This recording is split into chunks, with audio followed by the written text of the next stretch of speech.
What is up, guys? It is Cad again, surprisingly, solo Cad, with Who Needs Meta here, bringing you the top 8 Dark Calling list from this most recent RBET2 of Season 3, I think, with the deck's pilot himself, Wolf. How are you, man? I'm doing great today, man. It's nice to finally meet you. Dude, it's so cool seeing you take this deck and bringing it to heights that I've never gotten to. So you're my hero for the day, man. Thank you. You're too kind. Yeah, I mean it's so amazing that you piloted this all the way to top 8. Well, hey, I figure we'll go over your list, kind of at a high level, and then we can go into matchups or siding or anything else you want to talk about. But man, that must have been a crazy day. Your ending record in Yeah, Swiss was what, like 7-1?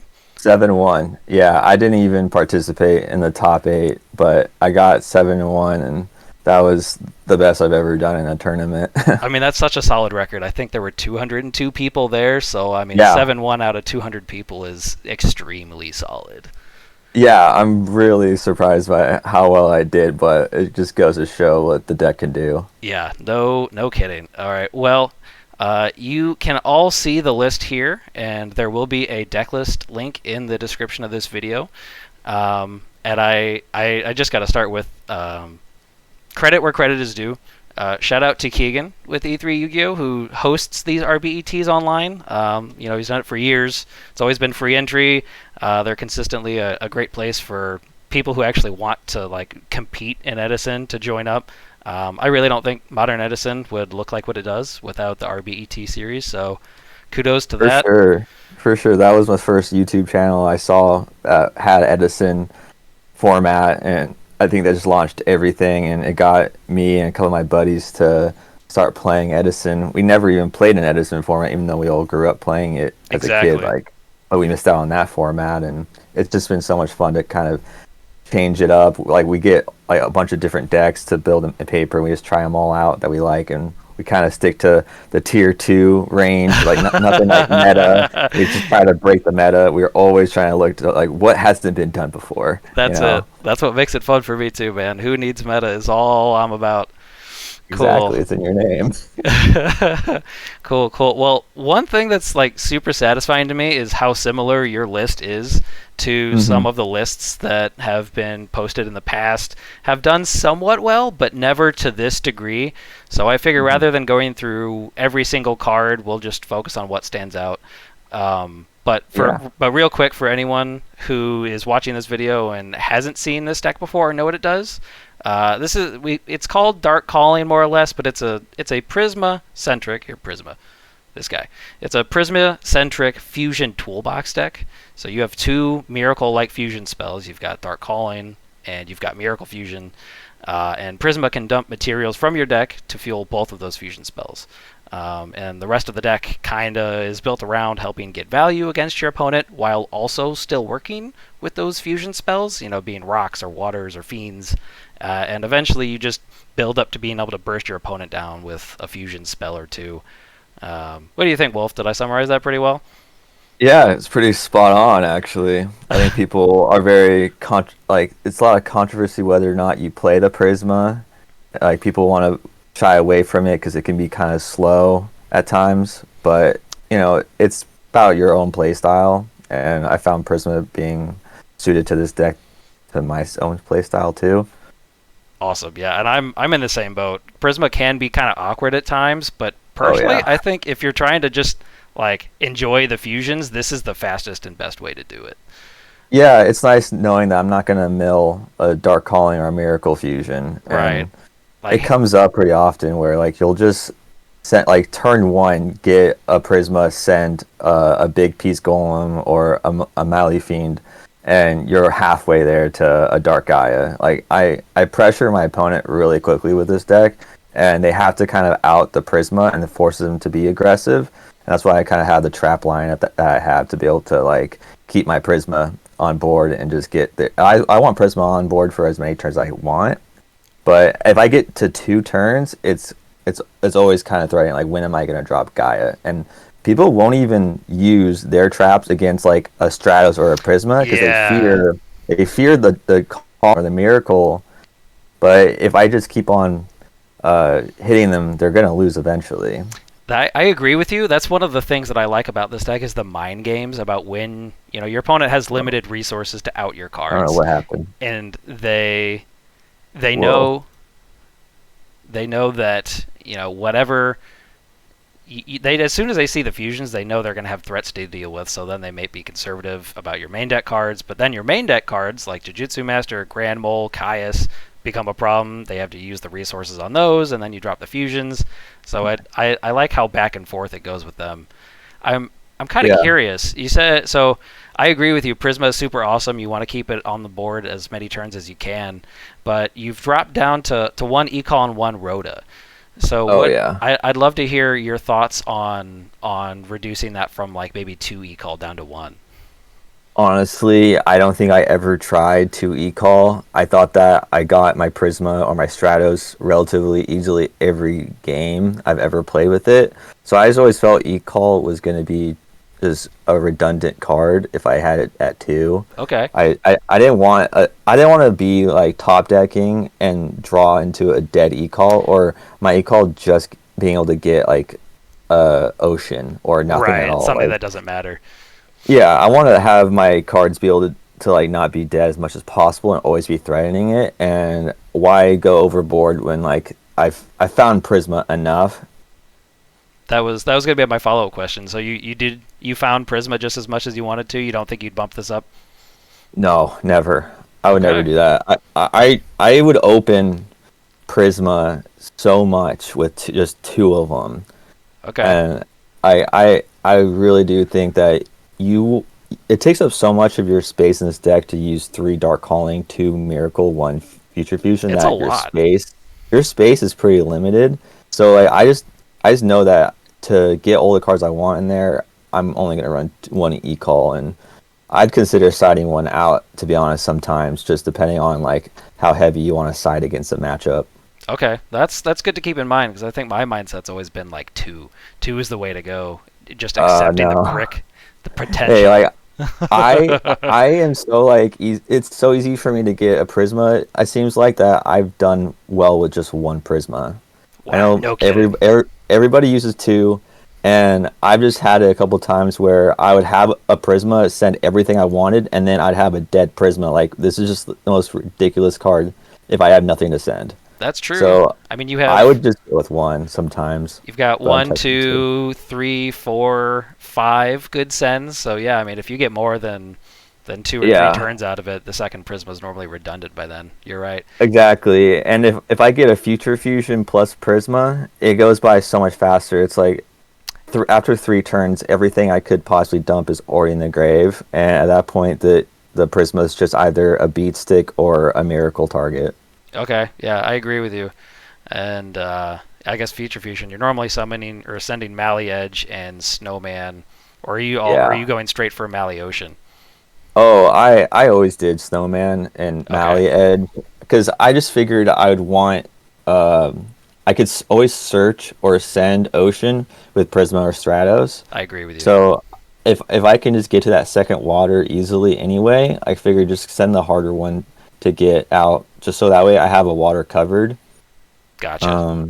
Yeah, and I would always just send that Mally. I think that's the best call for all the heroes to send, because it just gives you such like duality of like, oh, am I gonna go Miracle like after this, or I'm 1 step away from Dark Calling. Right. Yeah. I mean, the fact that it's you either set up your own Miracle or you set up half of a calling is very significant. Yeah, and sometimes like drawing Mally though is good. Like I've agree. used it a couple times to just pierce over recruiters or weak monsters that they don't see coming, and it forces someone to bottomless that rather than a Dark Gaia. So like I'm sometimes thinking like, do I actually want to keep this 1 Mally in my deck in case I want to just like draw it and I just pierce someone out of nowhere? Yeah, like decks that have routinely set cards, or especially like quick draw decks that have tokens. Yeah, I would agree with you. It's worth considering, because this is super good into them. Oh yeah, totally. It's really fun for them to be like, well, my tokens don't actually save me from any life, because either I get Mally Edge and pierce you, or I'm Dark Calling into Dark Gaia and just gonna ram you for 4,700. Right. All right. How did you feel about Best Boy Jujitsu Master? Dude, Jiu-Jitsu Master is such like a must in this deck. It Oh, feels so good. Like to validated. be Yeah, because they attack into any defense not thinking like what it is, or even if they have suspicions, they have to get to me to not die eventually. So like Jiu-Jitsu is just a good wall, 1800. Sometimes people will attack with like a Bora or Oh, that's anything so that's under satisfying. 1800, and Yeah. you're just gonna go plus easily. Or they'll attack with a synchro monster. One of my opponents went Black Brute Drago and attacked into my face down Jujutsu Master, sending it back to his extra deck, and that avoids his secondary effect of bringing back a Gemini. Right. Like it's so good. In one tournament, I've used Jujutsu Master and Book of Moon so well to where I got a minefield. Someone went minefield driller into my set Jujutsu Master. I sent it back to the top of the deck.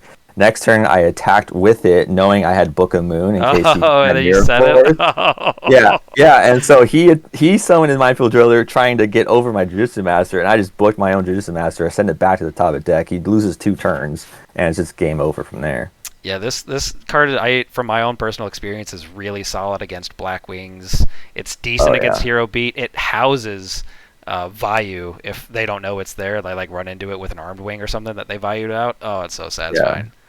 Yeah, and sometimes just having that rock is all that mattered, and being able to banish that and a Mali Edge is all I needed to get game sometimes. Like the game against the Gemini deck, I drew a Mali Edge and a Jujutsu Master, and I just needed those 2 cards to make a Dark Gaia strong enough to get game, like on turn 2. Yeah, yeah. Because sometimes the deck can just do that. Like Prisma turn Yeah. one, send a material.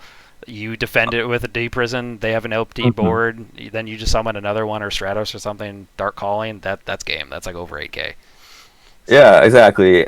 And there's not much difference in Yu-Gi-Oh between a 4700 attack Dark Gaia or a 30 like 700 attack Dark or a 3900 Right. attack Gaia. Yeah. Like Not. it's gonna get over everything that you need to and deal a lot of damage. I agree. The only other monster I was kind of curious about was your one of DD Warrior Lady. I'm assuming this was just like a something to get off of Rhoda that could do something. It wasn't just a hero.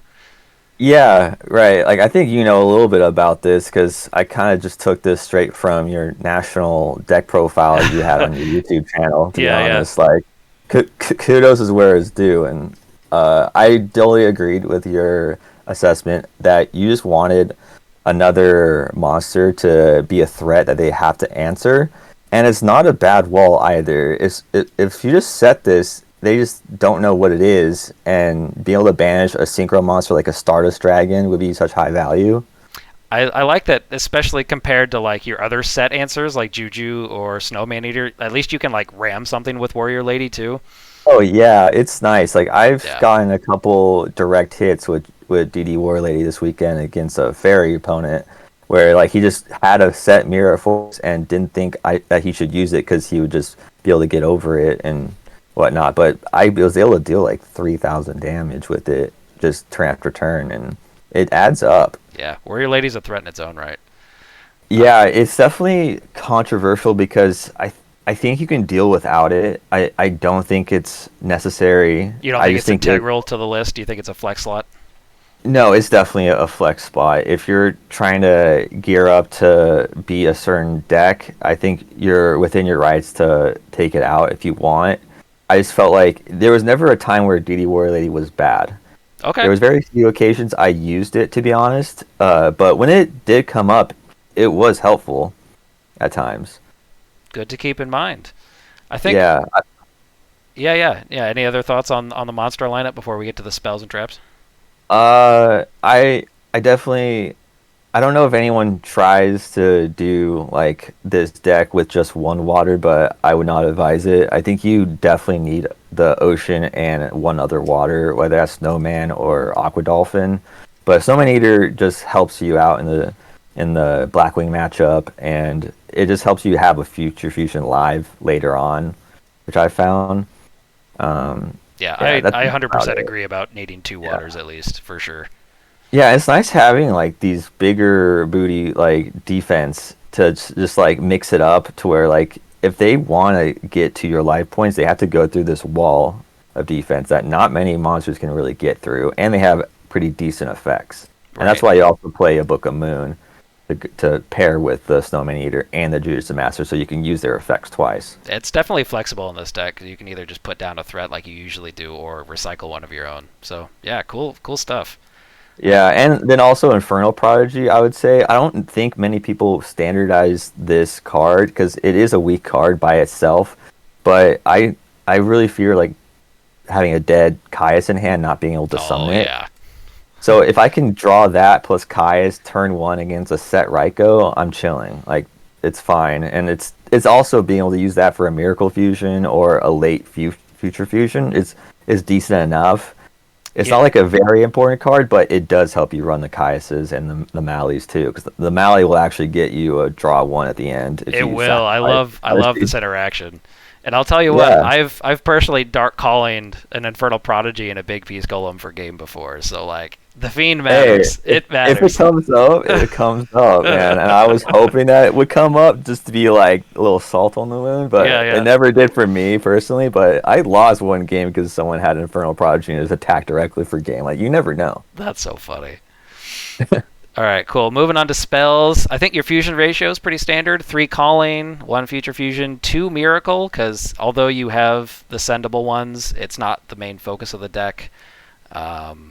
In my personal opinion, I don't think you should be on 3 unless you have another Prisma-able water. What are your thoughts on that? I don't think you ever need 3. Okay. I don't think I've ever really gone to 3 absolute zeros, and just being like, if you had all 3 miracles, you're bound to break on all 3 eventually, and just think like, why do I not have a starter in my hand? Like, it's great I have the miracles, but do you even have like the materials to really use it? So I don't think it's ever going to be a day when you see 3 miracles in this deck and it do well. This deck is versatile enough to where we have 5 ways to fusion out these strong boss monsters. Like you really don't need or we even have future fusion. So really, we have 6 ways to summon out. Yeah. Like you're fine. Like you're good. Like this. Like You're you like, said nah, earlier, calm like, down. You yeah, got I it. think people who want to get 3 is just a little overkill. It's like, why mess with it? I think you want a good balance of monsters, spells, and traps that, like, going overboard just would ruin your consistency and make you think this is a bad deck when really it's not. Cool. All right, everything else looks pretty standard. The Trunade, though. The Trunade's kind of spicy. How'd that treat you? Did you feel like that was a good main deck tech? Yeah, it was a great main deck tech. I had it in my side deck for a local tournament once, and I brought it in against Diva Hero, and I happened to have a Future Fusion and a Call Haunted that weren't attached to any monster anymore, and being able to Trunade and bring them both back was like super clutch. And I actually got I even had it on the side deck before, but I was talking to a guy on Discord named Dave, who's done really well with the deck. Shoutouts to Dave.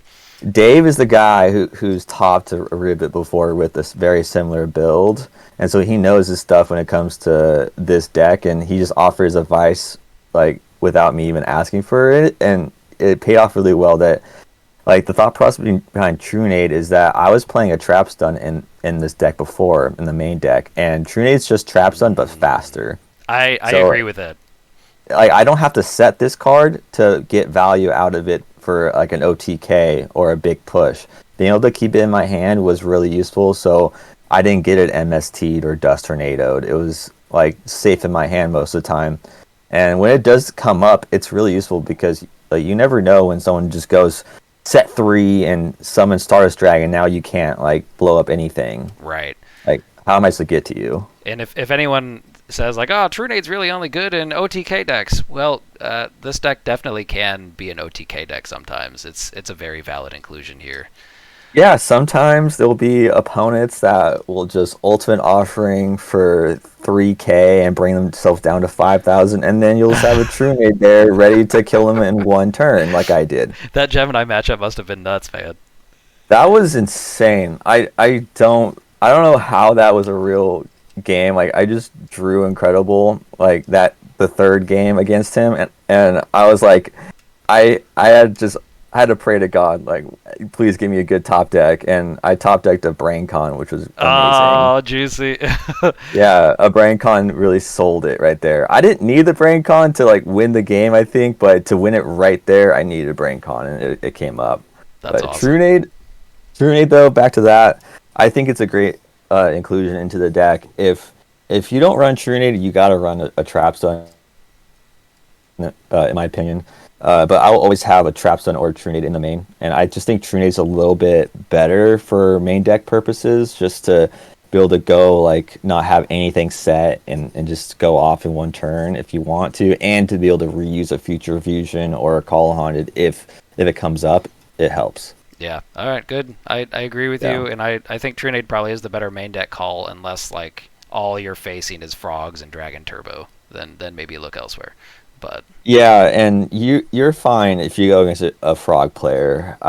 I think it's one of the easiest matchups this deck kind of has. ooh, let's talk about that. Let's talk about that when we get. Let's finish the main Yeah, deck, and then let's talk about what you thought about your matchups. for sure. So honestly, though, the trap lineup looks pretty standard. I like double bottomless, double D prison to defend the Prisma. Yeah. Of course, Mirror Force. I personally agree with no TT, though I've been back and forth on it myself personally. Uh, yeah. It's it's here and there, you know. Wait. I actually I actually have a Torrential Tribute in my list. Do you? Did I miss it? Hold on, guys. There Yeah, might need an alteration to the list. hold on. I like the screenshot I have of it has Torrential Tribute. I What's was gonna supposed to be in say. here for TT? Hold on. Uh, good. Oh, Solemn. I don't play Solemn. Is that what Yeah, it is? Oh my God, you're right. yeah, yeah. I guess you must have just carried over manually from site. Well, To, I tell you what, I put it in by hand, and I think I just yeah, auto-populated. So let me. yeah. That's probably actually good though that you did that. You can change that, but I do like not including Solemn. It's good to at least talk about in this deck. Okay, so scratch my comment. TT is in here. Solemn Judgment is the card that should be considered. Yeah, Um, yeah. I hope people don't just randomly screenshot this and think this is the list. But yeah, I'll put the correct version in here in the front of the video. Don't worry about it. perfect. Yeah, yeah. I was like, wait, what? This doesn't make sense. Like, no torrential. I remember using torrential in that deck. That's a goof. Yeah, yeah. Torrential is good in this deck, I would say, because if they happen to push you beyond your means to come back, you can at least clear the board and stall for another turn, and all your monsters going to the graveyard is not a bad thing. Yeah, you put your fusion materials in the graveyard where you want them. Exactly. If they're summoning something that's worth torrentialing, then it's like your board does not matter at that point. Like I don't, if they can get over my stuff, like I'd way rather have all my materials now in the grave. And most of the time, it just benefits me to have a torrential, and it's really there for the frog matchups or the blackwing matchups that just can swarm you, and you just want to make sure you stop their summon, regardless of it takes out your weaker Prisma. Like, okay, I'm not going to lose turn one to Sirocco summon two Boras because I don't have a torrential. Right. No, so, I mean solid logic. Yeah, and I guess we could talk about Solemn not being in there, Sure, yeah, if let's that's talk about why interesting. this card isn't in there.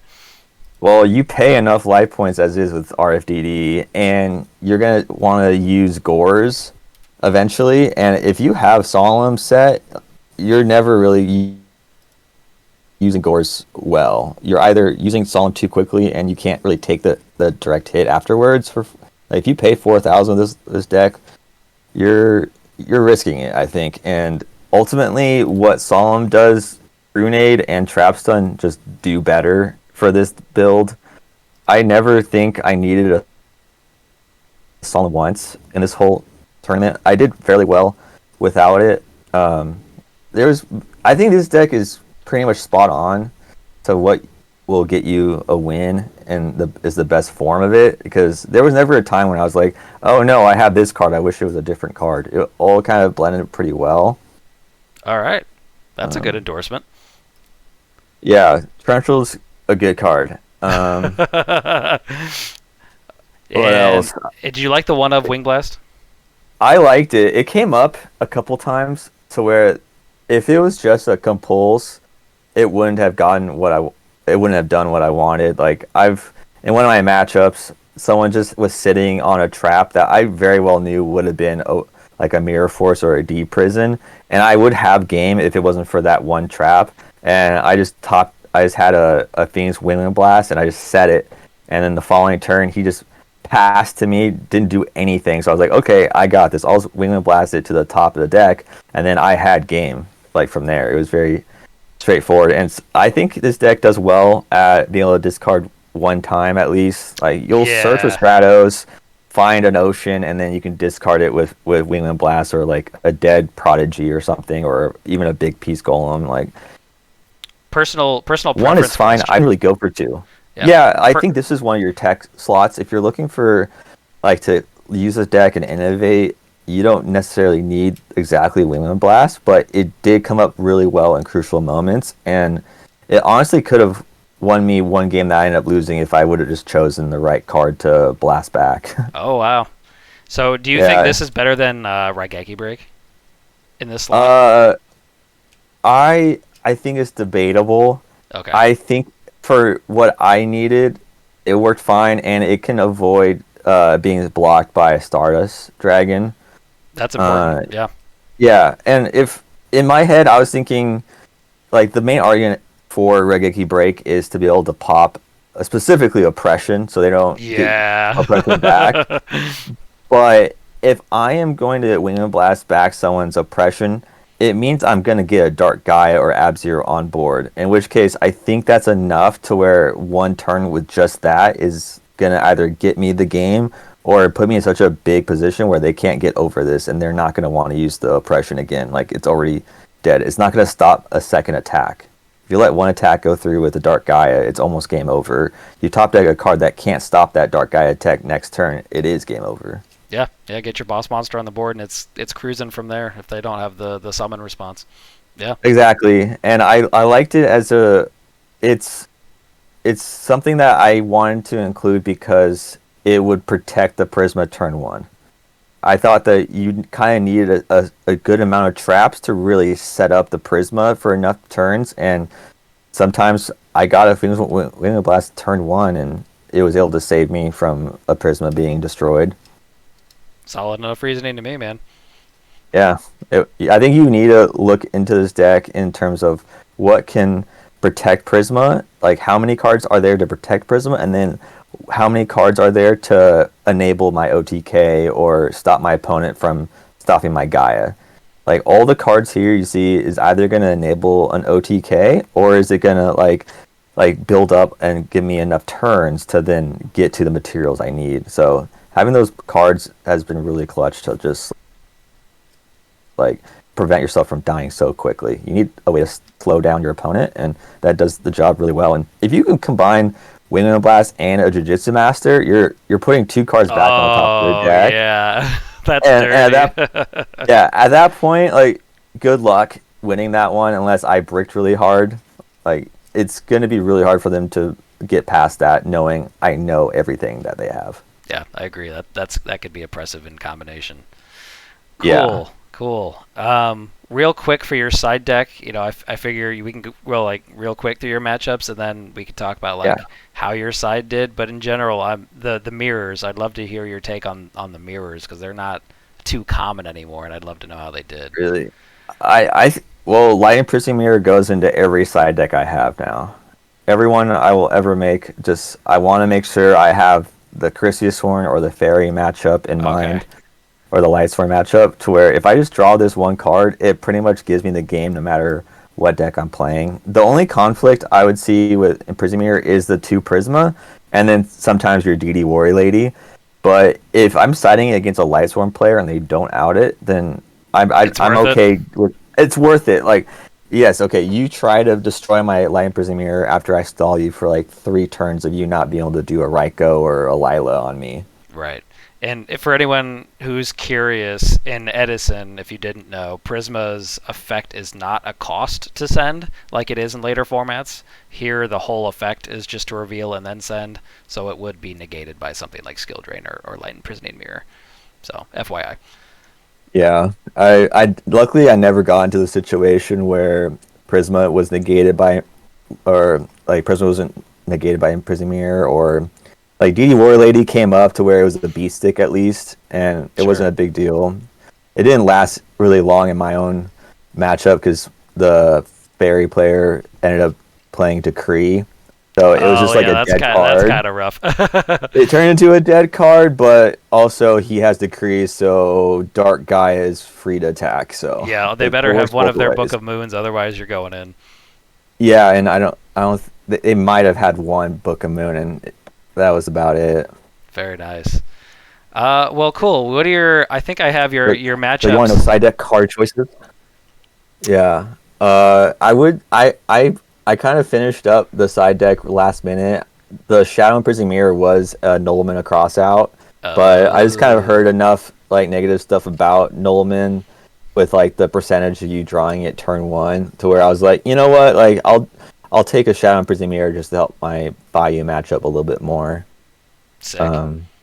Yeah, and then Mind Crush was in the side deck as well, just briefly because I figured someone was going to be playing Dragon Turbo, and I wanted to course, call yeah. Red Med on them. Mind Crush is like the pro player side card, anyways, right? Like Oh yeah, that people card complain has about good Mind Crush, matchups, though. but other people Yeah, that are good at the game could just make that card work no matter what. It's definitely the pro player side card. yeah. I don't think I'm the pro player to just side it against anybody, but No, decks no, that search a you lot. top 8 with it in your side deck. You're a pro player now. Thanks, I appreciate it. Oh, that's cool, man. Everything else I think looks pretty standard. I like the Yeah. Vortex for wide decks. I like Super Poly for Oh other yeah, heroes or frogs. Um, yeah. it looks. Really good up against them. Oh, okay. Hold on. Raptinus instead of second Yeah. Chimera Attack or something else. Oh Was yeah. this for like Hero Beat and Gemini? Yeah. That's exactly what it was for. I initially put it in the deck when it was just Hero Beat. Was a deck like Gemini is relatively recent. Right. Honestly, like the first time I played against Gemini was in this tournament. Oh boy, you got learning on the go there. Yeah. I had to learn the morning of like the Gemini player actually posted all of his replays from that the day before Uh, that I knew I was gonna face. So I just watched all of his replays to kind of try to pick up on the deck a bit more. that's the smart thing to do, man. That's how you Yeah, learn. yeah, man, and I definitely had some learning to do left in that game, which will scar me, but at least I won anyway. But hey, you took it. Yeah, like when the deck is as broken as Dark Calling can be, sometimes you can misplay and still win. Yeah, sometimes you just put down a 4700 Bingus and that's all you need. Or Yeah, so Dark. yeah. Yeah, I agree. I definitely liked the idea Super Poly and take two of their Geminis, whether it's a Gemini deck or a Hero Beat. Most likely, it's even better when it's against a Hero Beat player because Raptors actually helps a Gemini It can, deck out. yeah. Yeah, so you got to be careful. Like I saw that on stream. Like the player went Super Poly into Raptinus, and it does give your Yeah, it's opponent all like Gemini his monsters effect. on the field, not just yours. Exactly. So now they're effects. And I just knew that if I were to use it, I had to use it like as a last ditch effort or an effort to get game, and I knew the consequences if I like summed it and I didn't have a way to stop one of his Geminis, Yeah, but makes it never sense. came up. Cool. Well, hey, we're getting close to what I think's the end here, but real quick, do you want to go over what your 8 matchups were, and if Yeah, any I one or definitely two of want to them go over that. were real spicy? Yeah, I don't want to be too long. I'm sorry for taking too long talking about No, the this is deck, a great but time, man. yeah, I thoroughly love going over it because it's like I'm reliving it a little bit. It was a fun time. My first match was against Vandalgyon counter trap, What? and That's wild. yeah, yeah, and the first game I got blew out of the water. Like he had the answer to everything I had. Like he had a divine wrath for my gores, and he saw my miracle. And when he saw my miracle, he dropped Vandalgyon Yeah, I think you're saying it right. and burned me for 1500. Ooh. Yeah, and like so he had every play he could need, and he had like T King to stop me from searching anything. And I was like, well, I just had like Ocean and Caius and Miracle, and like he just stopped everything I could do. So nothing I could do about that. But I beat him because I actually beat him with Return from a Different Dimension, game 2 and game 3. Like the time, it's crazy the amount of times RFDD will win you the game straight up. Yeah, if these cards don't win you the game, this card will. Yeah, Almost for and sure. I think I counted out that RFDD for game happened like 4 times out of my 8 matches. It was insane, and it was like 3 times in my like first 4 games. That's awesome. What Yeah, about what was your second round against? that was against the mirror match. Someone playing Dark Gaia, Oh, but was that your one loss? my one loss was to myself essentially. That's The amazing. one deck, The only but deck strong enough to yeah, beat Dark Gaia is Dark Gaia. You heard it here. yeah, exactly. I know it's like yeah, the only thing that can beat me is another Dark Calling deck. And his difference between my build and his build was that he was running stuff like a Dark Neosphere, like 4K Fiend, Oh, and a Aqua Dolphin. So he opened up game one, turn one, future send 5 for Divine Neos, and like he eventually, I didn't realize that the effect of Neos was to gain the effect of whatever it banished, and I read the whole card and I just totally forgot. And he was able to banish a Aqua Dolphin to gain 500 attack, and the one card I had in my hand was a Gore, so he was able to destroy my Gores and burn me for 500, and he brought out his Ab Zero and just attacked with both, and I was just dead in the water from there. Like it came up and I did not realize it, and if I would have just held my Phoenix Wailing Blast for that Divine Neos, I would have been fine. wow. Yeah, those micro decisions, man. Yeah, the small choices definitely play a factor in there. My round 3 was to Fairy, and it was a 2-1 game. I sided in Lion Prison Mirrors, obviously. Yeah. It came up. Um, I th- I think it was pretty easy to win. It wasn't too hard. Rip the They never fairy really got steal player. on me, and I only lost. Game 2, I only lost because I attacked directly with my Gores into a Gores. Like he dropped Gores from my Gores, so he just kind of got the field presence, and I couldn't really do anything from there. Yeah, that's relatable. And then round 4 was against Pina playing Hero Frog, and that was a 2-0. It was very easy to win, it's primarily because of Dinah and Oh yeah, Mole were Dinah's just a house. standout cards. I have to just highlight Dinah and Mole were MVPs in this matchup, and Mole was an MVP in multiple matchups. Multiple. You heard it I wish here. I Buy could your ulti hard. first Gaias. Yeah, Or it's your amazing. Grand Balls, yeah. Yeah, one of the two, right? Yeah. Yeah, yeah. Against Frog, like game 2, I dropped Future Fusion turn 1 and then miracled off of that, and then summoned a Dinah. So I attacked directly for 37 right away. And then I actually kept a dust shoot in, and I was able to see his hand with that, and I saw he had a deep prison, so I kept that deep prison there, and I never attacked with Ab Zero. I just kept attacking him with Granmole to whatever he set, and then I would attack directly with Dinah, and I would just keep Ab Zero there, so he would just always be holding that deep prison and just like never be able to do anything with it, and it was just an easy way to slow play him out, and being able to open few miracle was just a godsend there. Yeah, I bet. What Yeah. about? Well, let's quickly go through your next few rounds. What'd you play against in 5, 6, 7, and 8? 5 was against Stallburn, and it was a very easy game because I was able to use Dark Gaia to flip up his like stall Oh monsters and yeah.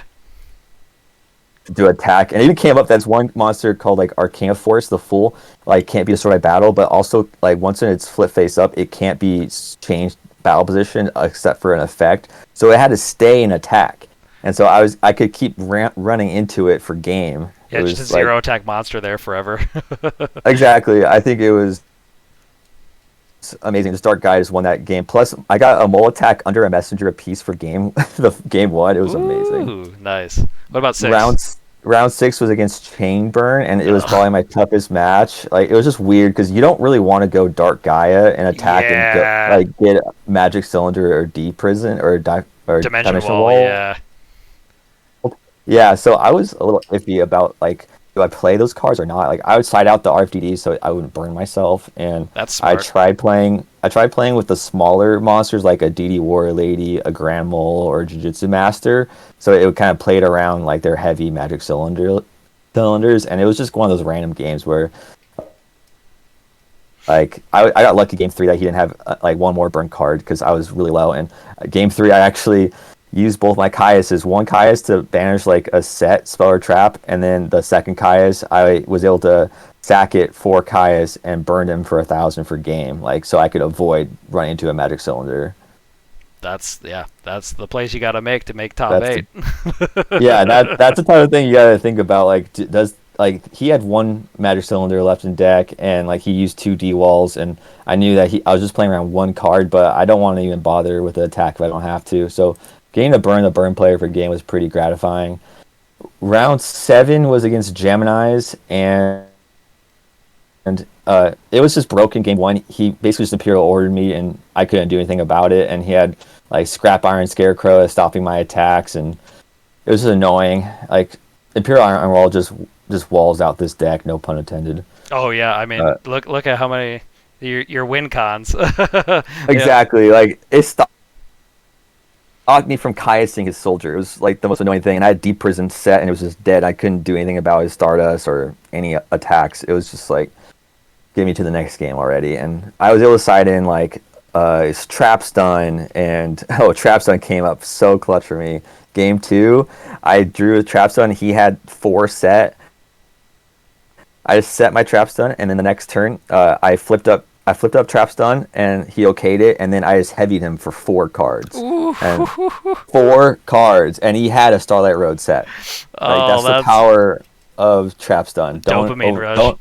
Yeah, dude, don't underestimate that. Like, when you can get a Heavy Storm Trap Stun combo for +2, it's just game winning on its own. And game 3 was a miracle where like he went nuts on me. He got Ultimate Offering, summoned like a bunch of guys. He Grand Mold my set Snowman Eater, made Black Brute Drago a 3k attack monster, a Stardust Dragon, and he just went off on me. I almost died from that alone, but I had a perfect hand of Trunade, Braincon, Vortex, the Jujutsu Master, and Mali, and I was just basically able to kill him when he was down to 5k life in one turn. It was just the nuttiest thing, and it was on stream on E3 Yu-Gi-Oh! And that's he cool. called it an Exodia hand because I had like 5 1-ofs. It was amazing. And then round 8 was against Vayu Turbo, and I was like, of course, I went all this tournament long, no Vayu Turbo or Blackwing deck, and I had to face it to get top 8, and it was like it was a 2-0, and I definitely clearly would have won game 1 no matter what, but he did misplay a little bit, not knowing that Dark Gaia flips up all monsters that it attacks. Like, you mean the main point of the card? Yeah. Yeah. So he let it attack. He had a Necro Garden in grave, which I told him to like put in his grave because he thought it got banished from a Caius, but he trenchelled. And he let it go through. He let the Vayu go to the grave, but I was like, effective Gaia for game because he was down so low, and he was like, well, nothing to do. He just went to game 2. Yeah, that's it. Dark Gaia was pretty clutch there, and then in game 2, I got really lucky that he ended up getting a board of like Armored Wing and Armored Wing, Dad, and Reaper, and I had 3 cards in hand, and he hit my Grand Mole instead of my Gores. He attacked with both the Armored Wing and Dad, and then I dropped Gores for a 2,800 token, and he had already spent all the darks in his grave. Like he for some reason popped my Cyber Dragon with the last dark. Instead of holding on to it. Yeah. And that just killed him. And like the next turn, I just went like Prisma, send water, go Miracle Fusion, and like he just scooped because he had an attack position Reaper. Like I was fine. Oh yeah, like, that's death sentence. Yeah. I felt like he misplayed a bit, but I still just had the right cards. And I got really lucky that he didn't hit the Gores because I had to play the game of like he better attack with his dad, and he did, and it was the end of him. Awesome.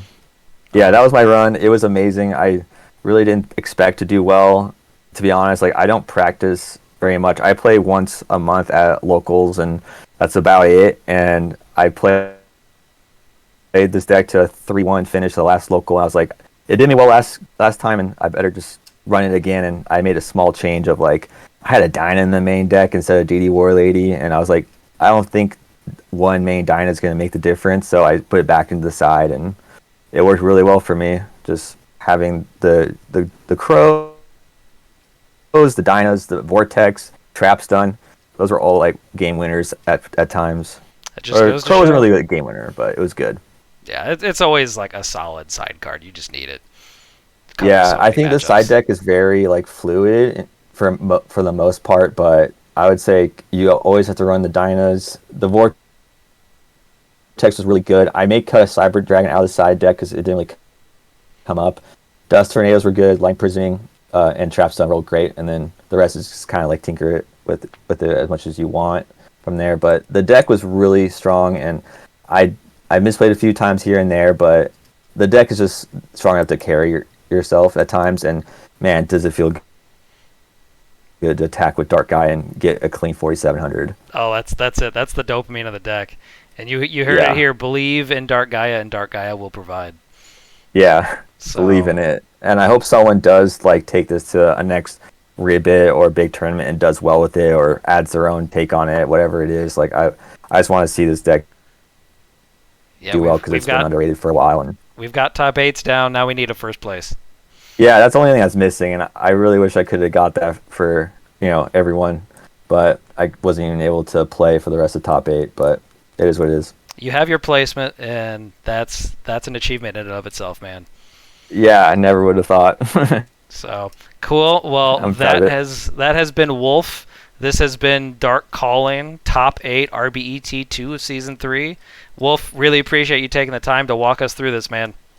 Yeah, thank you so much for having me. I was really excited to be able to showcase the deck on the YouTube channel that really started it all, and I'm happy to make my YouTube debut with this deck. Yeah, man. Well, cool. Thanks all for watching, and see you next time.